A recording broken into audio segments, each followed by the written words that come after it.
Nick Botinni. Thank you very much for joining us. It's amazing to have you, Nick. And we've been seeing such a progress in your business for the last sort of 12 to 18 months. So, I mean, since you've been, Delenta user yourself, this episode, what we want to talk about is a little bit about your business and how you're making progress and about your background. And then also the sort of a people or audience who are listening to this, they would love to know how are you making this? What is the formula? What is the success formula that you got to be successful and achieve major milestones like 900 sessions within sort of few months, Nick, right? So we'll come to that, but before we get started, we'd love to know your background to coaching and how did you end up in this space, and what sort of challenges that you face when you're starting your coaching business.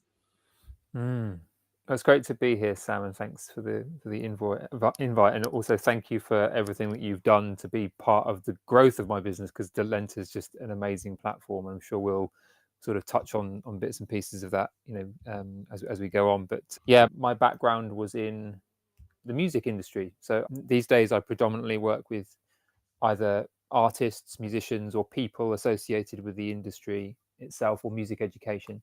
I used to be a classroom music teacher, and I noticed that there were things that I wanted to develop and sort out coaching for it myself. And then I realized that actually coaching was a very, very powerful tool for me in my own development. And I realized that the music industry and musicians, it wasn't something that was a big part of their culture. And so I saw that there was potential to coach them, and left the classroom and went into coaching musicians. But then, like I'm sure like a lot of people watching this, the real world kind of knocked against my vision and dreams and excitement about coaching, because there was this whole issue of how do you create clients, and then how do you sustain a business, and how do you make it profitable, and how do you market yourself, and all that thing. So this conversation that we're having today, I'm very excited to have it, because I remember how much of a mystery so much of it was at the beginning, and because there was so much excitement and so much possibility that I saw, and I was in love with the power of coaching, but it was just joining up the dots and really making it work for the clients and for me, financially, and in terms of sort of logistical day-to-day things of being a real business owner. Because I didn't have a background in business. I was, my parents were employed.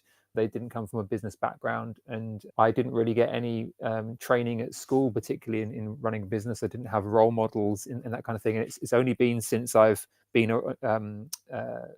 in the coaching space and learning from my mentors and from my peers, and gradually picking things up, that I've got to where I've got to. And it's still growing. It's not finished, obviously, but yeah, and anything I can do to help people where I was earlier on in the journey, then look forward to it. Absolutely. I mean, it's wonderful, isn't it? So, I mean, you're a very humble person yourself, and I'm sure there are a lot for you to sort of share with others, and with the experience that you sort of went through building. Like you said, you're still building, but at the same time, the progress that you made is, I mean, it's great. How did you end up in coaching? I mean, of course, you're a music teacher. What's the story behind that coaching transition between the training, sort of educational side to the coaching side? Yeah, well, I mean, the truth is that when I was studying music before I became a teacher, I struggled. I had some physical challenges from being very uncomfortable playing the violin, and I experienced a lot of pain. This was sort of when I was Right. 18, 19. And so when a lot of people weren't really thinking too much about the mechanics of playing the violin, I was the more I was practicing, the more in pain I was getting. And so I was, just as I was starting to study music at music college and university, I was kind of fighting for survival to be able to continue being a musician. So at a relatively young age, I started reading self-help books and sort of books about physiology, and because I was desperate to solve this problem, because I knew that my playing career might be in jeopardy.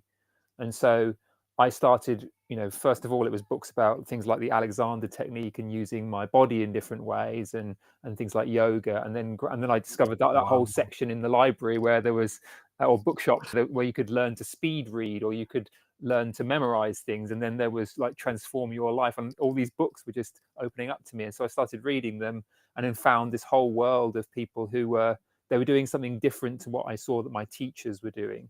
And so when I got to the end of my performance degree as a violin major, because I hadn't entirely solved the physical thing, I was still searching. And so I thought, well, if I train as a teacher, it gives me an opportunity to really learn for myself and also to continue my Right. personal development. So for me, education and my own sort of personal development and the coaching side of things, they've always been in parallel with each other.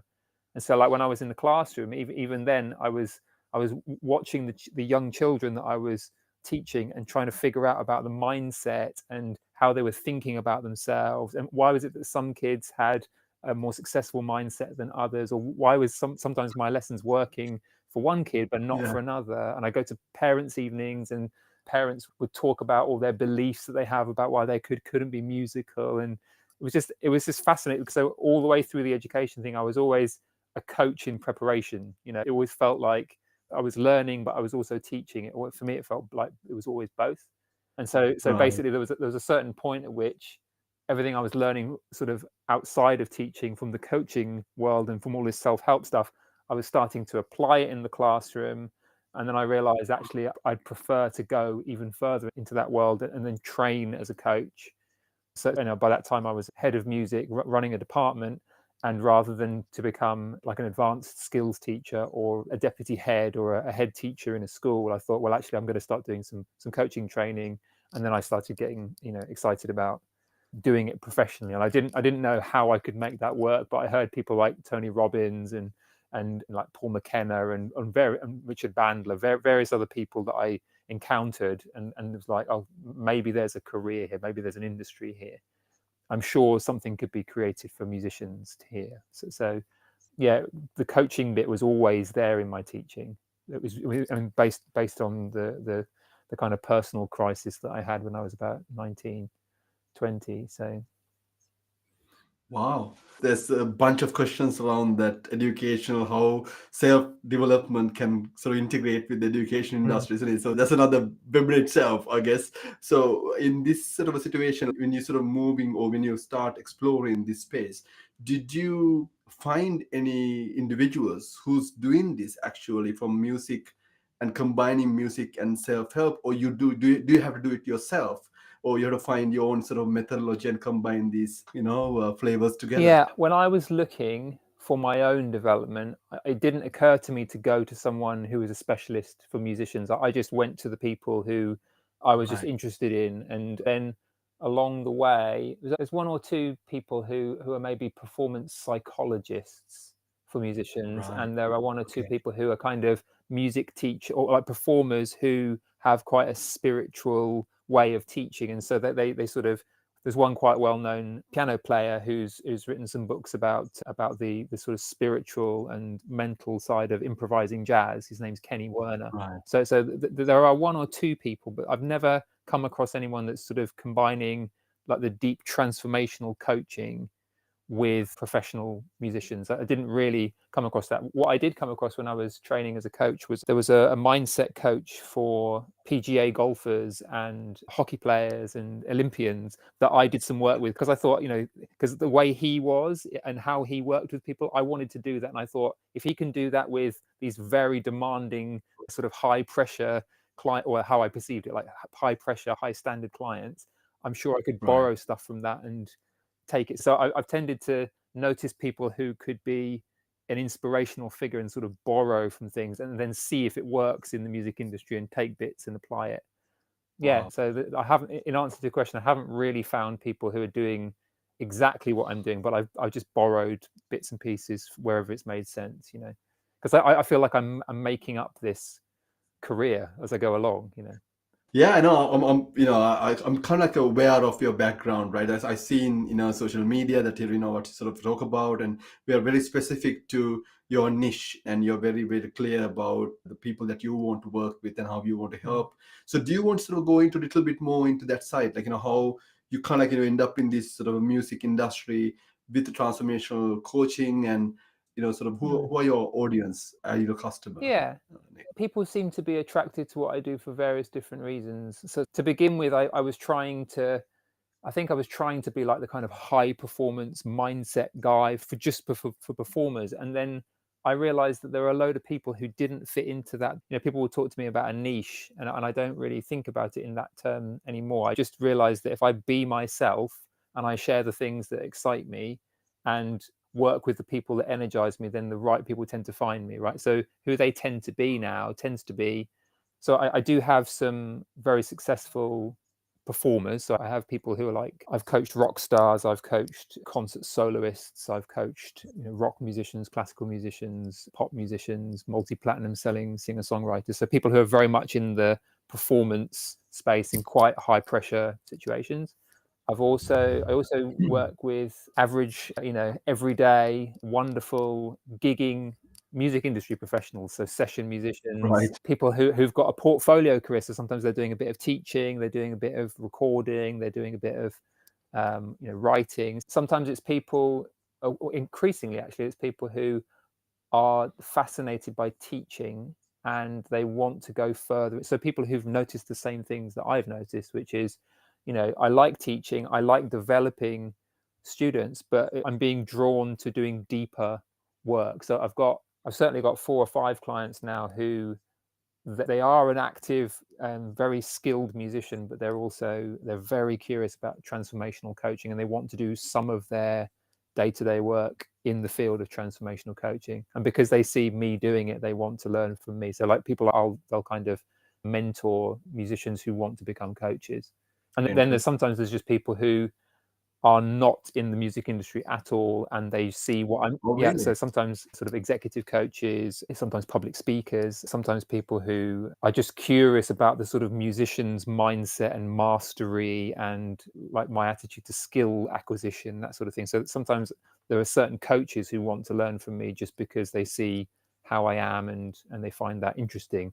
And they want a sort of, maybe they want a bit more creativity in their life, or they like the idea of mastering something over a long period of time and getting a musician's insights into it. So yeah, it tends to be like high profile performers, average musicians gigging in the industry, teachers, and sort of music coaches, and then coaches as well.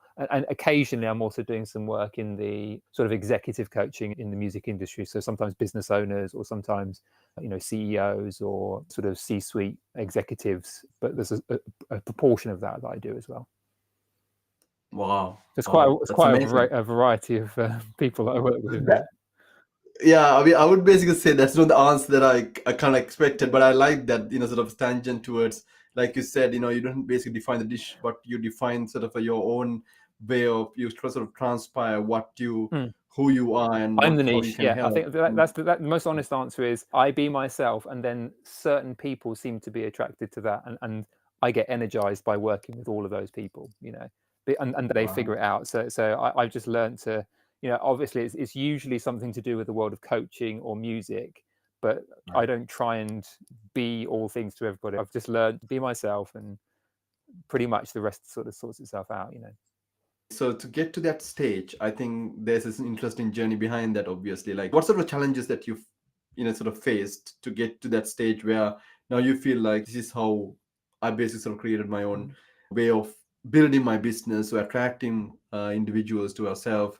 Maybe you're not doing it intentionally, but you're putting yourself out there, and people find you, like you said, naturally. So what sort of challenges and what sort of lesson learned that you sort of want to talk about when you look back last couple of years, of your journey? Yeah. Well, I mean, it may be obvious to people, but it wasn't always obvious to me. To begin with, I didn't fully understand the value of actually having a coach myself. So I kind of hoped, I think maybe a lot of people are like this, that I thought I'd do a coaching certification like a year or 9 months, however long it was, and then I'll be set up and then I can go and instantly make money. And I didn't, like, one of my, and we know Ankush Jain. It was Ankush Jain that really drew my attention to the fact that, if I had a career as a teacher and then I was retraining to be a doctor, then you couldn't just do that in a year. Like, it takes a process. And the way that someone retrains to be a doctor, or they retrain to be a lawyer, or other, professional, well-respected professional, it is, a period of mentoring, development, apprenticeship, ongoing training like that. Now, the reality of what I did was that I ended up doing 3 years of coaching training to become a better coach. And that was sort of various different certifications. But then I've kept in that for quite a while. Now, that was challenging to keep financing that, and to, keep going deeper into, because it's so tempting just to go, I'm done.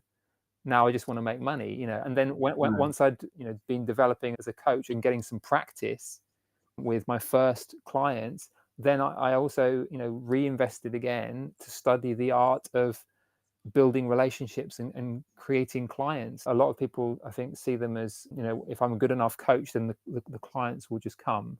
But what I've really, and I've learned this from, from Steve Chandler's work and from Ankush's work, is that there's a whole art to client creation. And if I'm really serious about building a sustainable business, then I need to be really good at not just coaching people once they're in an agreement, but coaching them through the process of not really knowing how to hire a coach, and going through those initial conversations in a way that I'm serving them and then presenting them with choices. And so they feel like they can either work with me or they don't have to work with me, but they're not getting a push like a lot of salespeople will do, So I think, like, the challenge definitely was sort of going deep enough into the coaching training itself, and then also going deep enough into client creation and practicing how to do it in an ethical way that's based in service.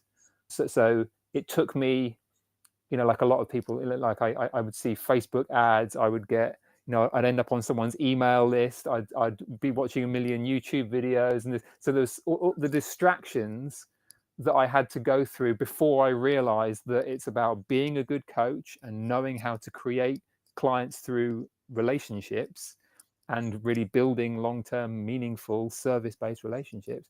Like, all of that distraction, that was probably the biggest challenge of all, because there were detours, and sometimes they were expensive detours, because I'd buy another program or more books or whatever, or waste lots of time doing things that weren't actually creating conversations with people.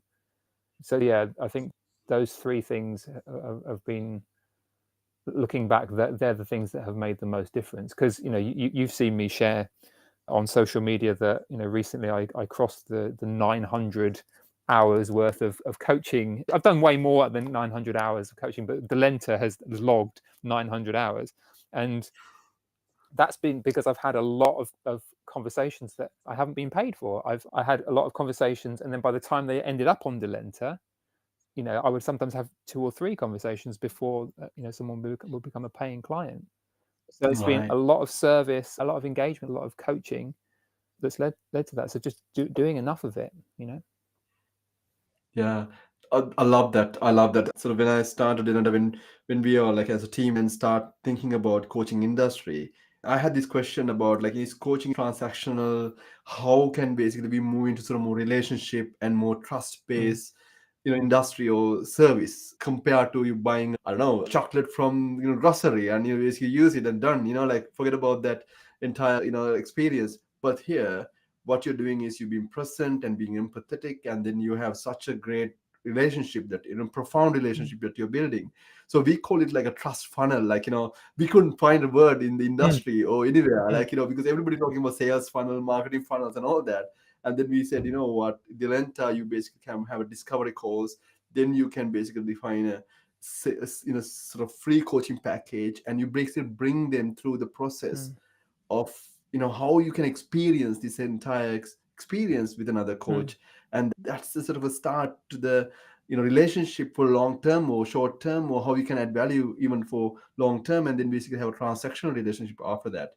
So that's somewhat you mentioned, isn't it, Nick? Like I see that what you're doing, and then it's such a, I think it's very fulfilling in that sense, right? Because you're not taking money from someone and think, what, somebody click this button, call to action, okay, bought this course, and then you suddenly, they're asking for money because there was no real value. mm, What you're creating is creating that relationship and trust, and the value, and then you basically say, you know what, is are you happy to be part of this and work with me Well, for, I'll you go. know? I'll go further as well, because I think this is a blind spot for people, and it's not obvious to the coaches that I mentor. Right. So I would go to a coaching program that I was on, and I did, some of my coaching training in person back in the days when in person was more of a thing. And I remember seeing sort of, I don't know, 40 people in the room, and then 20, 30 people online live streaming for this coaching training. And I was thinking, like, where did this coach find all these clients? Like, where were they hiding?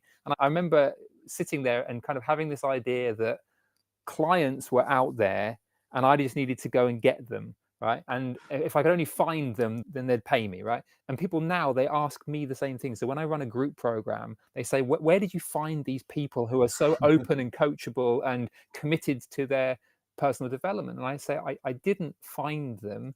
I engaged with somebody else and we had a conversation. And through the way that we engaged, they started to get curious about what could be possible as they evolved into someone else, right? And so over Wow. the period of maybe, and it could be a year, it could be longer than that, it could be quite short, but they start off in a particular place. They've got some kind of, maybe they want to make more money, or they want to be more confident, or they want to have a bigger impact in the world or something. And there's some desire, but they're also not expressing themselves, or they're not acting in the world like they'd like to. By the way I put content out, or by the way I interact with them over Messenger, or by the way I speak with them on a call, that those initial interactions with me, that it stretches their reality in terms of what they think is possible for them. So they notice that when I'm working with them, that they Mhm. start to think, oh, maybe I could become even more committed to this, and what would happen over the next year if I invested and had this kind of conversation in a longer term basis, or if I've had one conversation with Nick and I've created my first client, then if I hire Right. him for 6 months, what's that going to, so gradually what happens in those early conversations is that they just expand the possibility, and so by the time they end up as a client, it's a different person. So it's a more coachable person, it's a more committed person, it's a more sort of focused person. And it's not because there's Right. anything that was broken. It was just we had the very specific kind of conversation with them early on, which was designed to help set them up for the transformation that they want. I didn't want to give the old person a little bit of the answer. I wanted to, like, let's build a new person, and whether you hire me or not, it will be useful to you in some way. And often that through that process, they go, well, I've changed so much in these first 2 or 3 conversations, or every time I've interacted with you on social media, it's really helped me. That's the thing that sells the coaching, because I've actually coached them already. So I've already created, and this is what's basically talked about in the Prosperous Coach and Steve Chandler's books, and so this is information that's out there. But it wasn't until I had um, pretty intensive coaching with Ankush Jain, sort of really embedding and living those principles, that I started to learn the skills to be to be able to really serve people, so that they get created as a new kind of person, and before they even become my client. So I wanted to highlight that, because that was a major blind spot to how I used to see things. It was just because it was very much a kind of, I want to go and get people and sort of take their money. Whereas Mm. now it's a totally different outlook. I'm just in the business of changing lives and stretching people's reality, and then the ones who are ready to hire me hire me.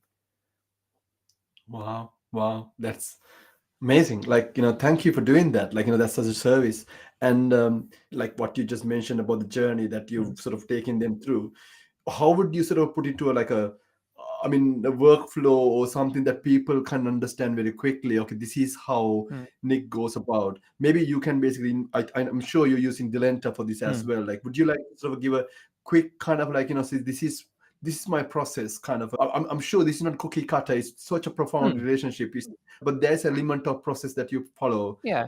with Delenta to achieve this, I Yeah. guess. So I guess it depends where I meet people. So I might meet them in person, or I might meet them online in some context. But generally, there's some kind of online presence where so stage one will often be some kind of content which sparks a curiosity, or sparks an engagement, or is valuable to them, and it Mhm. has them kind of reveal themselves in some way. And there's some kind of, either I share a resource with them, or I coach them in a comment or something, and enough for them to feel like this is really helping, and I make some offer of, I could do some kind of follow up of, send you an audio, or I could send you a book, or we could hop on a call and have a conversation, right? So at which point, when we hop on a call, and it's looking like they're very enthusiastic about the possibility of maybe working together, then that's the point at which I'll sort of book in a call on Delenta. But then behind the scenes, often, because Delenta's got this CRM function, when a prospective client is looking like they're at some point they're going to be interested in working with me, then I'll make some kind of record on Delenta. So there's some kind of system so that I've got an idea of like who are the people who are engaging with what I'm doing most. So I use Delenta for the CRM function, and then those initial calls, and then we have maybe 2, possibly 3 conversations on average. I mean, it depends on the person. Sometimes it can be longer time periods, whatever. And then we come to some agreement about working together, and then it becomes a paid coaching package that then gets logged on Delenta for that way. So yeah, generally it's usually it's content, it's some kind of engagement, it's some kind of gift or free session. Sometimes it can be like an online group webinar or something. I'll sometimes do that. So it's just like those initial stages, it's just very, very easy for them to say yes. There's no financial investment, doesn't necessarily take a lot of time, but it's a very low hurdle for them to be able to say, yes, I'm going to engage. And then based on the fact that I've served them along the way, if they're showing me enthusiasm, I'll just offer them more options, like a waiter does at a table, and just say, what would you like? A side order of a coaching session, or would you like an extra follow up? That's how I do it.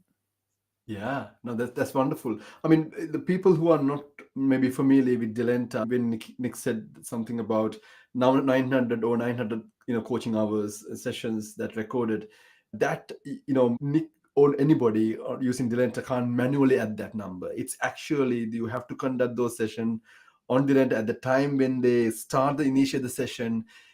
From there onwards, basically we record that in a coaching log, activity log for coach to sort of see how many sessions they conducted and how long each last and all that. So that information is available. So Nick passed that 900, I mean, close to 1,000 sessions now so far done in last sort of 18 months. And Nick, I think, during 18 months, congratulations. It's such an accomplishment. And you're one of the sort of top coaches in our community who are very session oriented. Like, you have way of connecting with people and doing sessions and all that. I mean, everybody have a different way of doing it. Some people create multiple products on our product, in the platform, group coaching, memberships and stuff like that. So you have a way of boarding clients with the number of sessions. It's incredible. So let's talk very quickly. When you decided to work with Delenta, like, I'm sure you're probably like thinking about how basically got this business have such a profound effect on people, and what made you decide to come to Delenta? I mean, people probably interested to know. Yeah, I like the creative part of coaching, and when I had coaching with Ankush, I realized that basically if I was going to make a business that was a real business out of one-to-one coaching, I needed to practice it a lot, and I needed to have not just that as an idea, I needed to literally have conversations booked in the calendar regularly and treat it like I would my music practice. So when I was a musician, I would clock up, like, I did an hour's practice today, I did 2 hours today, today I'm working really hard, I did 3 hours practice, right? So one of the main reasons I value Delenta and why I share those posts is because I know that the more coaching I do, the better I'm going to be. I mean, generally, and if I'm having coaching for my coach as well, it helps me to sort of measure how serious I am about building that business. So Delenta has given me a system, so I don't need to keep track of which number of the package is. That would drive me crazy if I had to do that myself. So knowing that there's a system that will it can help me plan my calendar, and it can also help me organize so that my week is full of coaching.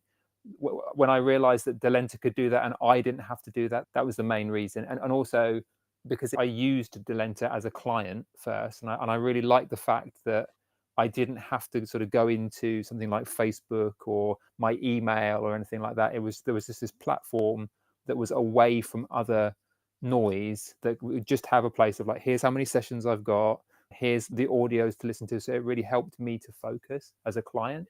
So I really liked the feeling of using it as a coach. It felt organized, and it felt like the stuff I didn't want to be bothered with, that it would take care of. I have to set it up correctly, obviously, but that structural part, and that's the only way I've been able to have so many sessions, is because I've been trying to fill my calendar with 3 or 4 coaching sessions a day, and Delenta manages all those client relationships.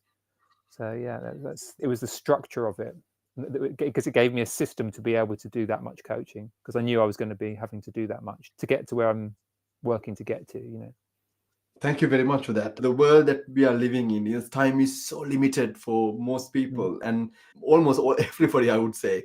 And then, especially being a coach and you want to be present and you want to do more coaching, that's mm, what you want to do, right? Like that's yeah. your passion and how you can basically do this profound effect.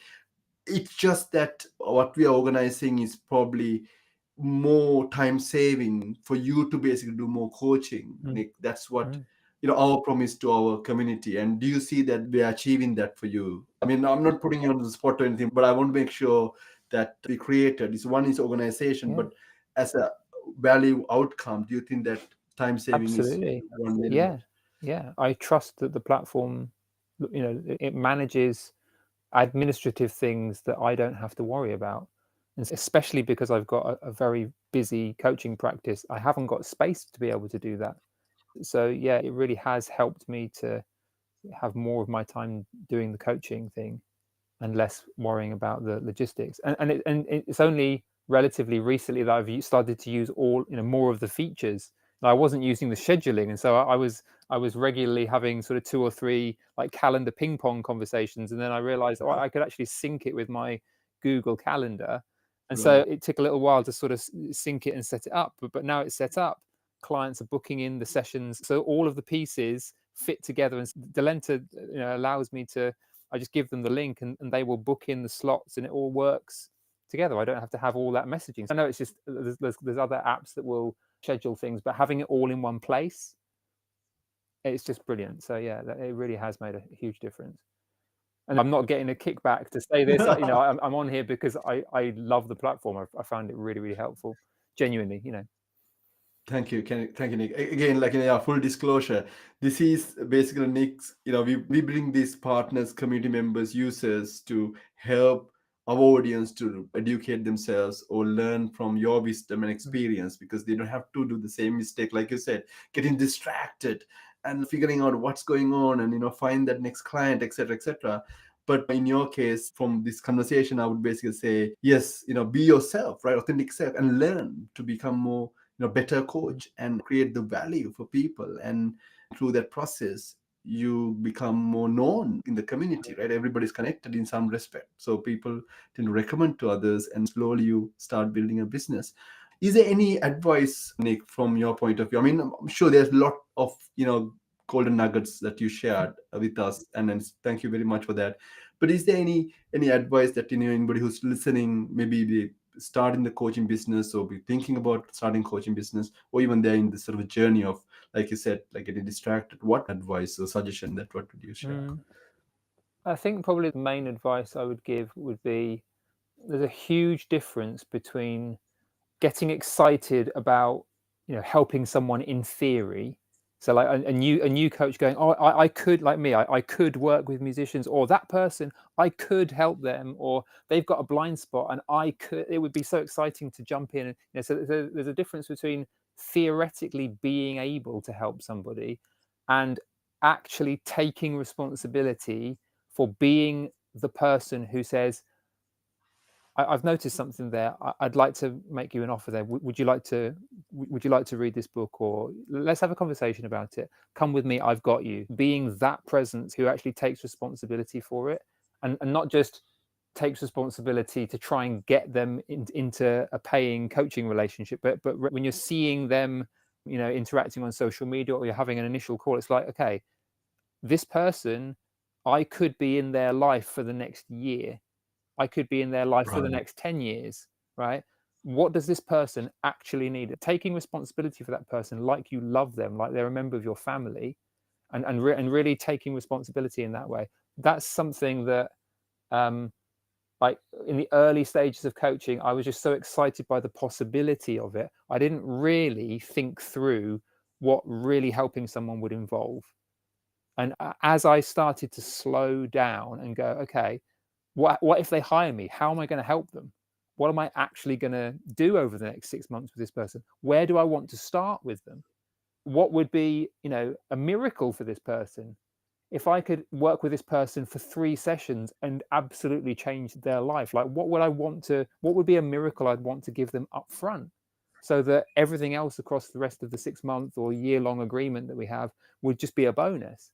So when I really honestly took service to heart and really took responsibility for it, that made the biggest difference financially in the business, because they felt that. Whereas before I was just, in love with the idea of being the coach, or I was trying to prove to myself that I could do it. Whereas now I'm actually doing it. And as soon as I took on that responsibility of actually being a coach, being a professional, being that kind of supportive presence, game changer financially, because I had to stay with them. I had to be proactive. I had to be creative. I had to be systematic, So I think that for a lot of the coaches that I have worked with, I think in some way, shape or form, they often end up making that transition to really taking on responsibility as a professional.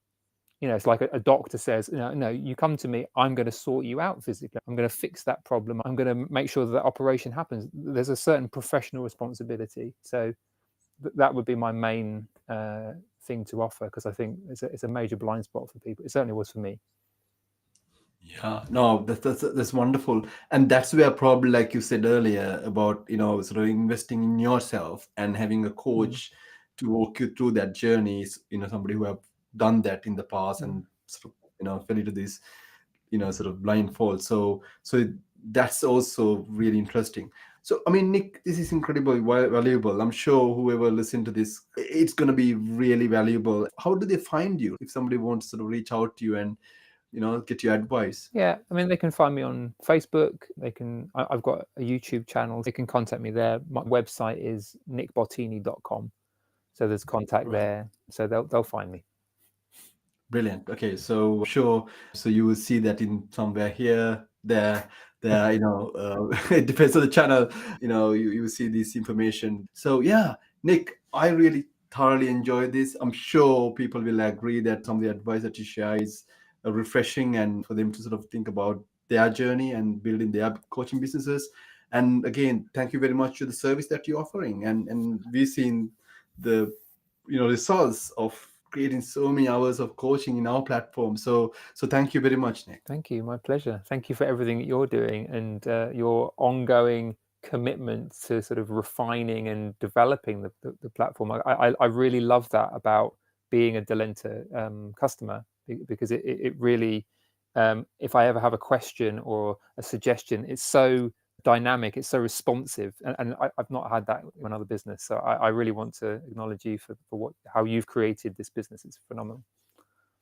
Thank you very much. Yeah, thank you very much. It's all about community, right? Like, Yeah. because of you, Nick, like, somebody else in the community getting benefited because of your suggestions. So we welcome those. And then, we have such a great culture. Thank you very much for recognizing that. In that case, thank you very much, everybody who's listening to this. I'm sure anyone who wants to speak with Nick, please reach out to him on these social media channels and follow him on YouTube. Yeah, and all the best. Thank you.